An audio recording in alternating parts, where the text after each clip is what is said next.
Hey everyone, welcome back. In today's video, I am going to show you how I make my super hydrating clear marks step by step. As someone with an oily skin, I find clear marks to be really tight and uncomfortable on my skin, which is why I decided to create a hydration system that keeps the skin barrier completely intact while it works. This cold process emulsification method changed everything for me, and I can't wait to share with you. Let's dive right in.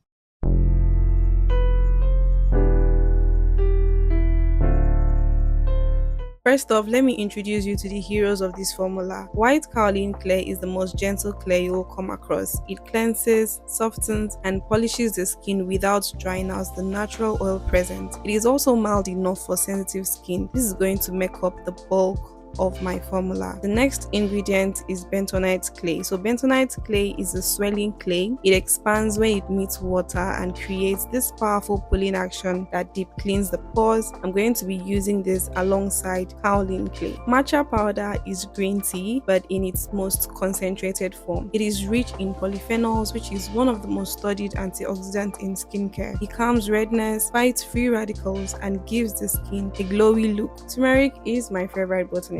It offers a lot of benefits from anti-inflammatory to skin brightening. It is packed with curcuminoids, which helps to even out skin tone over time. We are going to use a small amount for this formula because in high amounts it can stain the skin and we don't want that. Sepigel 305 is the real hero of this formulation. It is a self-emulsifying polymer. It lets us create a stable, elegant emulsion at room temperature, no heat required. It gives that smooth gel cream texture that makes these marks feel like a luxury product. The next ingredient is UCLP. So this is going to be a preservative. Using a preservative in any formulation that contains water is non-negotiable in cosmetic formulation. I'm making use of this because it is a broad spectrum preservative. It is going to keep our final product safe and stable without being harsh on the skin. The first thing you're going to do is to measure out your distilled water into your beaker. Before you get to this stage, you must ensure that all your tools are sanitized. Okay, so I'm measuring now distilled water. Please use distilled water. Don't use tap water, don't use bottled water. Distilled water is the go-to. The next ingredient I'm adding is glycerin. So glycerin is a classic humectant. It draws moisture from the environment into the skin and retains it. Okay, this is going to be a hydration anchor. This is what is going to make this clay marks to be really hydrating on the skin. So I'm going to give this a very good mix and then proceed to add the rest of my ingredients. The first one is turmeric. So I'm going to add turmeric to my water phase, and I'm going to also add matcha powder to my water phase.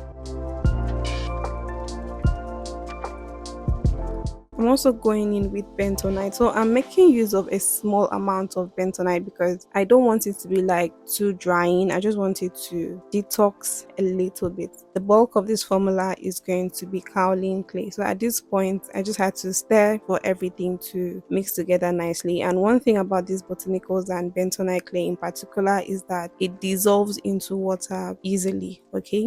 So the next one I'm going in with is kaolin clay. One thing I noticed about kaolin clay is that it doesn't mix in water easily. You will have a hard time trying to use your stirring spoon to just stir for everything to come together. At the end of the day, you're going to either use an immersion blender or a frother. So I decided to use a frother for this formulation because I was making like a small sample batch. As you can see here, it is not mixing, right? So I had to use this mini wicks or frother for this purpose. Okay, but if you're making like a large batch of this, you can use your immersion blender. Okay, any handheld blender is okay and good to go. You just want to make sure that everything comes together nicely. So I'm going to give this a very good mix with my spoon, and I'm going to set this aside while I work on my phase B. So what we did previously was phase A.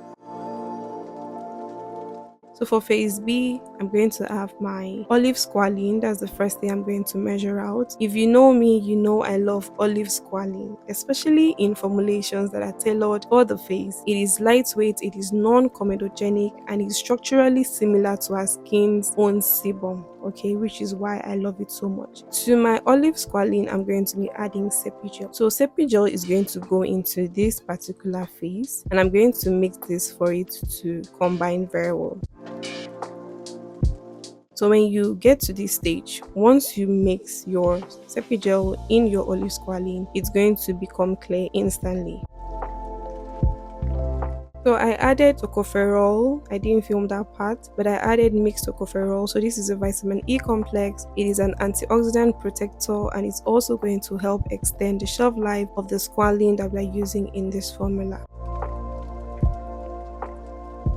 So I'm going to bring back my phase A. Remember, my phase A is like my base, okay? And then you're going to slowly pour your phase B into your phase A. So you can see what I'm doing. I'm just stirring while pouring it in, right? So I'm going to pour that in, and I'm going to stir till it gives me the consistency I want.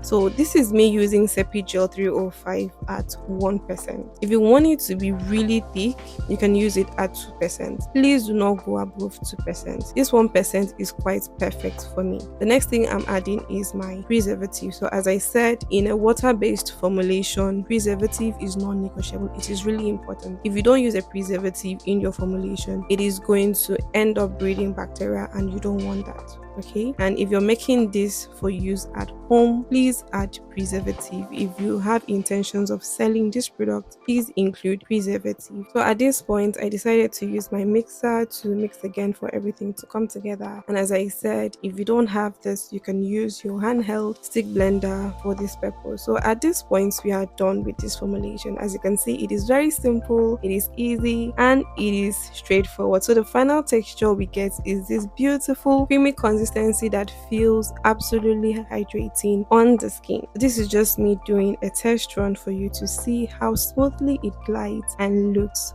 on the skin.